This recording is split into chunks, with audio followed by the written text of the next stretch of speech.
بسم اللہ الرحمن الرحیم۔ السلام علیکم، ہمارے چینل پر خوش آمدید۔ کبھی کبھی انسان ایک لاحاصل انتظار میں پڑ جاتا ہے جہاں کسی کے لوٹ آنے کی امید زندہ رہتی ہے، لیکن وقت گزرنے کے ساتھ ساتھ اسے اس بات کا ادراک ہوتا ہے کہ وہ مان تو کب کا ٹوٹ چکا ہے اور پیچھے خوش فہمیوں کے سلسلے چھوڑ گیا ہے۔ میری شادی ایک خیر خاندان میں ہوئی، جبکہ ہمارے یہاں برادری سے باہر رشتہ کرنا خلاف روایت تو نہیں سمجھا جاتا تھا، لیکن خاندان میں مناسب رشتہ موجود نہ تھا۔ تبھی والدین کو میری فکر اور پریشانی لگی رہتی تھی۔ انہی دنوں میں نے FSC کا فائنل امتحان دیا تھا کہ اسرار احمد کا رشتہ آ گیا۔ یہ لوگ ہمارے پڑوس میں بطور کرایہ دار پچھلے 4 برس سے رہ رہے تھے۔ والد صاحب سے رضا صاحب کی دوستی گہری ہو گئی تھی، تبھی انہوں نے اپنے بیٹے کے لیے میرا رشتہ مانگنے کی جسارت کی۔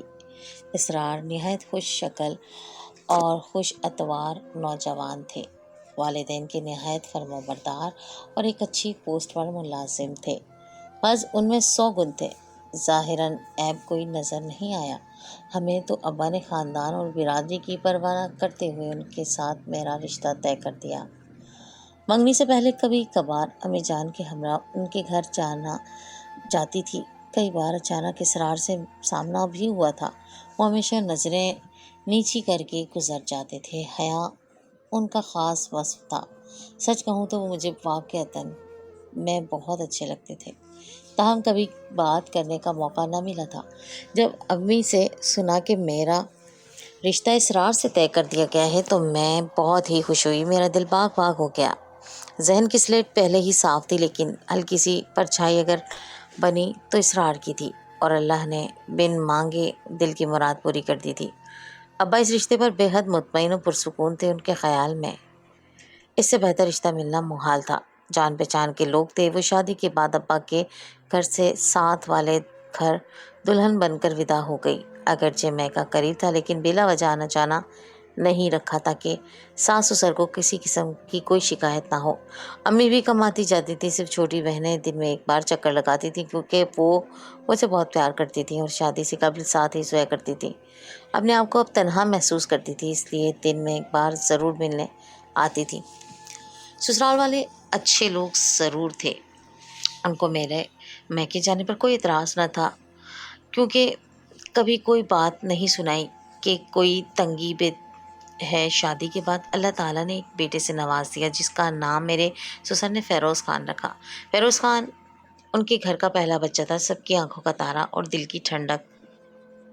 میری ساس اس کو دیکھ دیکھ کر جیتی تھی۔ اسرار کی بھی وہ جان تھے، ایک لمحے کے لیے بھی وہ خود کو بیٹے سے دور نہیں کرتے تھے۔ بہت دن تک خوشنما اور خوشیوں بھرے دن گزر رہے تھے کہ اچانک ایک روز اسرار گھر آئے تو چہرہ اترا ہوا تھا۔ میں نے پوچھا، کیا بات ہے؟ آپ پوچھے بوجھے سے ہیں، دفتر میں کوئی ناگوار بات ہو گئی ہے کیا؟ کوئی پریشانی ہے؟ کہنے لگے، نہیں یہ بات نہیں ہے، لیکن ایک بری خبر ضرور ہے۔ میرا تبادلہ مشرقی پاکستان ہو گیا ہے، وہاں حالات صحیح نہیں ہیں، لہٰذا آپ لوگوں کو ساتھ نہیں لے جا سکتا۔ تمہارے اور منع کی جدائی سے پریشان ہو رہا ہوں۔ ساس سسر نے یہ بات سنی تو وہ بھی پریشان ہو گئے۔ نوکری میں تبادلے ہوتے ہی رہتے ہیں، جانا تو تھا ہی۔ فکر کی بات یہ تھی کہ ان دنوں مشرقی پاکستان میں ہنگامے زور پکڑنے لگے تھے۔ بہرحال اسرار نے وہاں جا کر اپنی خیریت کی اطلاع کر دی اور فرائض کی بجاوری میں مشغول ہو گئے۔ میں اپنی ساس کو خالہ جان کہا کرتی تھی۔ خالہ جان ہر نماز کے بعد بیٹے کی خیریت کے لیے دعا گو رہنے میں لگی رہتی۔ میں بھی ہر نماز کے بعد اسرار کی خیر و عافیت کی دعا کرتی رہتی تھی۔ ان کو گئے ابھی چند ماہ ہی ہوئے تھے کہ وہاں حالات ابتر ہونے لگے۔ قتل و غارت گری کی خبریں مسلسل آنے لگی تھیں۔ اخبارات میں ایسی ہولناک تصاویر شائع ہوتی تھیں کہ دیکھ کر رونگٹے کھڑے ہو جاتے تھے۔ اپنا کوئی عزیز ایسے حالات میں گر جائے تو دل کا کیا حال ہوتا ہے، بیان سے باہر ہے۔ روز صبح سے دل دھڑکنے لگتا تھا کہ اللہ آج کا دن خیر سے گزر جائے، لیکن خدا کو کچھ اور ہی منظور تھا۔ خون ریز حالات کے بعد ڈھاکہ گر گیا، مشرقی پاکستان بنگلہ دیش بن گیا۔ اسرار کی طرف سے بھی یکایک رابطہ ختم ہو گیا، پھر ان کی کچھ خبر نہ ملی۔ یوں سمجھ لیں کہ وہ گمنام ہو گئے۔ میرا تو حال ہی نہ پوچھیں، جیتی تھی نہ مرتی تھی، زندگی ویران سی لگنے لگی تھی۔ ساس سسر صدمے سے الگ نڈھالتے ہمارے گھر میں ایک طوفان برپا تھا۔ ایک اسرار ہی نہیں، لاکھوں لوگ گمشدہ ہو گئے تھے۔ میرے ابا کے کچھ رشتے دار انڈیا میں اب بھی موجود تھے۔ ابا نے ان کو پیغام بھجوایا کہ آپ کسی طرح اسرار کا پتہ کروائیے۔ انہوں نے اپنے سابقہ پارٹنر سے رابطہ کیا جو بنگالی ہی تھا۔ انہوں نے معلوم کرایا مگر اسرار کا پتہ نہ چل سکا۔ البتہ اتنا معلوم ہوا کہ اسرار جس جگہ تھے وہاں کے لوگوں کی کثیر تعداد مغربی پاکستانی ہونے کے ناطے قتل کر دی گئی تھی۔ سوائے صبر اور قسمت پر ماتم کرنے کے اور کیا ہو سکتا تھا۔ 3 سال ساس سسر کے ساتھ رہی، پھر انہوں نے اپنے آبائی شہر حیدرآباد جانے کی ٹھان لی۔ مجھ کو اختیار دے دیا، چاہو تو ان کے ساتھ چلو، چاہو تو اپنے والدین کے ہمراہ رہ جاؤ۔ امی ابا نے صلاح مشورے کے بعد فیصلہ کیا کہ میں انہیں کے ساتھ رہوں اور ساس سسر کو جانے دوں۔ جب اسرار آئیں گے تو وہ چاہیں گے ساتھ لے جائیں۔ سسرال والوں نے اس فیصلے پر کوئی اعتراض نہ کیا۔ میں اپنے بیٹے کے ساتھ اماں ابا کے گھر شفٹ ہو گئی۔ سسر صاحب نے کرائے کا گھر چھوڑ دیا اور وہ لوگ حیدرآباد روانہ ہو گئے۔ اسرار اپنے والدین کی کفالت کرتے تھے۔ جب آمدنی ہی نہ رہی تو ان کے والدین کو کرائے کا مکان چھوڑنا ہی تھا اور اسی وجہ سے اپنے آبائی گاؤں چلے گئے۔ ان کا خیال تھا کہ کم از کم وہاں مکان تو ان کا اپنا ہے اور کچھ رشتے دار بھی ہیں جن سے مدد ملنے کی امید تھی۔ ابو پر اپنی بیٹی اور نواسی کا اضافی بوجھ پڑ گیا۔ ابا کی آمدنی اوسط درجے کی تھی لیکن وہ انجینئر تھے۔ سعودی جانے کی کوشش کرنے لگے۔ خدا جانے ان کی سن لی اور جدہ میں اچھی ملازمت کی آفر مل گئی۔ ابا جان مجھ کو امی کو سونپ کر خود کچھ بہترین کمانے کے لیے پردیس کی فضاؤں میں اپنوں سے دور جا بسے۔ رفتہ رفتہ مالی حالات بہتر ہوتے گئے۔ ابا نے اتنا پیسہ کمایا کہ ہم نے اپنا گھر خرید لیا۔ ہم لوگ نئے گھر میں شفٹ ہو گئے۔ اب زندگی کی ہر آسائش میسر تھی لیکن ایک اسرار نہ تھے۔ شروع میں ان کے والدین نے رابطہ رکھا۔ میں بھی خطوط کا باقاعدگی سے جواب دیتی تھی، فیروز خان کی فوٹو بھیجتی تھی۔ ہر سالگرہ پر ان کا مبارک کا فون یا کارڈ ضرور آتا تھا لیکن رفتہ رفتہ انہوں نے مجھ سے رابطہ کم کر دیا اور آہستہ آہستہ ایک دن ایسا آ گیا جب بالکل ہی رابطہ نہ رہا۔ ابا پاکستان میں نہیں تھے اور میں حیدرآباد نہیں جا سکتی تھی اور وہ لوگ بھی مجھ سے اپنے پوتے سے ملنے نہیں آئے۔ ہم نے 3 بہنیں اور ایک بھائی تھا۔ چھوٹی بہن کا رشتہ طے ہو گیا تھا، اس سے چھوٹی ابھی پڑھتی تھی۔ ابا دونوں بہنوں کے شادی کے لیے رقم بھجواتے تھے۔ بھائی نے بھی کالج میں داخلہ لے چکا تھا۔ ابو کو گئے 4 سال گزر گئے تھے۔ ان کے معاہدے کی میعاد ختم ہونے والی تھی۔ ہم ان کے لوٹ آنے کی شدت سے منتظر تھے کیونکہ چھوٹی دونوں بہنوں کی شادی بھی کرنی تھی۔ والد کے آنے کی سبھی کو بے حد خوشی تھی لیکن یہ خوشی جلد ہی ختم ہو گئی۔ ابا ہارٹ اٹیک سے سعودی عرب میں ہی انتقال کر گئے۔ ابا کے آنے کے بجائے ان کا جنازہ ہی آیا۔ یہ خبر ہمارے لیے کسی قیامت سے کم نہ تھی مگر خدا کی مرضی میں کسی کا دخل ہو سکتا ہے، سوائے صبر کے چارہ نہ تھا۔ امی نے کچھ پس انداز کر لیا تھا۔ بہنوں کی شادی دھوم دھام سے کرنے کے بجائے اسے سادگی سے رخصت کر دیا۔ فیروز اب بڑا ہو چکا تھا اور اسکول جانے لگا تھا۔ اسکول پہنچانے اور لانے کا ذمہ امی نے لے لیا اور میں نے ایک اسکول میں بطور ٹیچر سروس شروع کر دی، جبکہ بھائی صبح کالج جاتا اور شام کو ایک اکیڈمی میں پارٹ ٹائم جاب کرتا تھا۔ زندگی کی گاڑی دھکیلتے ہوئے وقت گزر رہا تھا۔ سب کو یقین ہو چکا تھا کہ اسرار فسادات میں مارے جا چکے ہیں۔ اگر زندہ ہوتے تو کبھی نہ کبھی ضرور رابطہ کرتے۔ ساری دنیا یہی کہتی تھی لیکن جانے کیوں میرے دل کو یقین نہیں آتا تھا۔ میرا یقین تھا کہ وہ زندہ ہے، کبھی نہ کبھی ضرور لوٹ کر آئیں گے اور ہم زندگی میں کسی نہ کسی موڑ پر ضرور مل جائیں گے۔ اس دوران میرے لیے کئی اچھے رشتے آئے۔ امی اور بہن نے خوب سمجھایا۔ بھائی نے بھی قائل کرنے کی کوشش کی کہ نکاح ثانی کر لو، خود کو یوں حالات کے رحم و کرم پر مت چھوڑو، وقت کسی کا ساتھ نہیں دیتا، تنہا زندگی نہ گزر سکے گی۔ امی بہت زیادہ قائل کرنے کی کوشش کرتی تھی مگر میرے اندر جو آس دیے کی لوہے کی مانند جل رہی تھی وہ بجھنے کا نام ہی نہیں لیتی تھی۔ اس پر جی رہی تھی کہ ضرور اسرار لوٹ کر آئیں گے اور میں ہزار دکھ سہ کر بھی عمر بھر ان کا انتظار کرنا چاہتی تھی۔ میں سوچتی تھی کہ یہاں نہیں تو اگلے جہان میں سے ہی انہی کے نام کے رہنا چاہتی ہوں۔ وقت گزرتا رہا۔ فیروز نے 10 جماعتیں پڑھ لیں۔ امی اس جہاں سے گزر گئیں۔ بھائی نے تعلیم مکمل کر لی، ان کو ملازمت مل گئی اور پھر آخرکار شادی بھی ہو گئی۔ میری دونوں بہنیں اپنے گھر میں خوش و خرم تھیں۔ فیروز اور میں بھائی کے پاس رہتے تھے، اس کے علاوہ کہاں جاتے۔ مکان والد صاحب نے خریدا تھا اس لیے بھائی مجھ کو گھر در بدر نہیں کر سکتے تھے۔ پھر بھی بھابھی بادل ناخواستہ برداشت کر رہی تھی۔ میں ان کی